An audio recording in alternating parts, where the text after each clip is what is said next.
বাংলাদেশে এবার বিপ্লবী সরকার গঠনের গভীর ষড়যন্ত্র চলছে। ইনকিলাব মঞ্চের মুখপাত্র শরীফ ওসমান হাদির জানাজা ঘিরে সারা দেশ থেকে ঢাকায় লোক জড়ো করে এই ষড়যন্ত্র বাস্তবায়নের ছক কষছে একটি চক্র। এমনটাই দাবি করেছেন কাতার ভিত্তিক সংবাদ মাধ্যম আল জাজিরার অনুসন্ধানী প্রবাসী সাংবাদিক জুলকারনাইন সায়ের।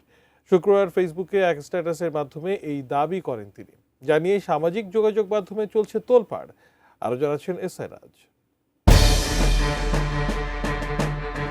জুলাই আন্দোলনের সম্মুখ সারির যোদ্ধা ইনকিলাব মঞ্চের মুখপাত্র ও স্বাধীনতা সার্বভৌমত্ব রক্ষায় অকুতভয় বীর শহীদ ওসমান হাদির মরদেহ রাজধানীর জাতীয় হৃদরোগ ইনস্টিটিউটের হিমঘরে রাখা হয়েছে।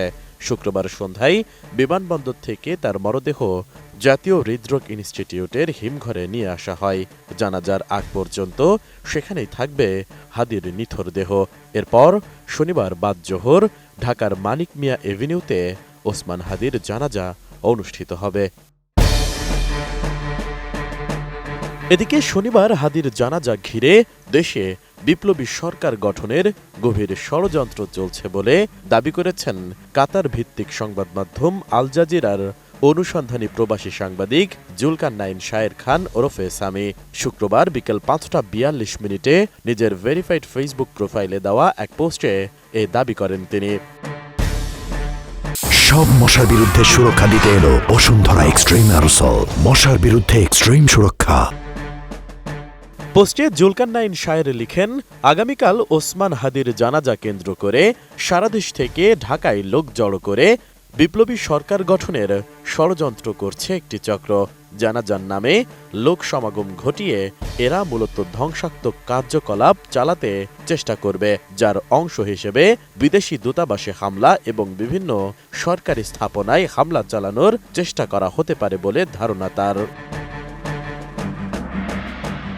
প্রবাসী এই সাংবাদিক বলেন, এরই ধারাবাহিকতায় ৩০ অথবা ৩১ ডিসেম্বর গুম কমিশনের মাধ্যমে আরও কিছু সামরিক কর্মকর্তার নাম ঘোষণা করে সার্বিক পরিস্থিতি আরও জটিল করে তুলতে চেষ্টা করবে একই চক্র।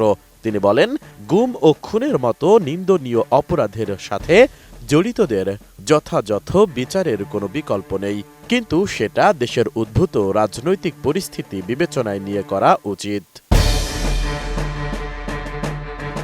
এছাড়া জুলকারনাইন সায়ের তার পোস্টে আরও লিখেন, গুম কমিশনের বিভিন্ন ইন্টারভিউতে কমিশনের সদস্য নয় এমন এক ব্যক্তি খন্দকার রাকিব বিভিন্ন ব্যক্তির জেরার সময় উপস্থিত থেকে ভিডিও করেছেন মর্মে জানা গেছে।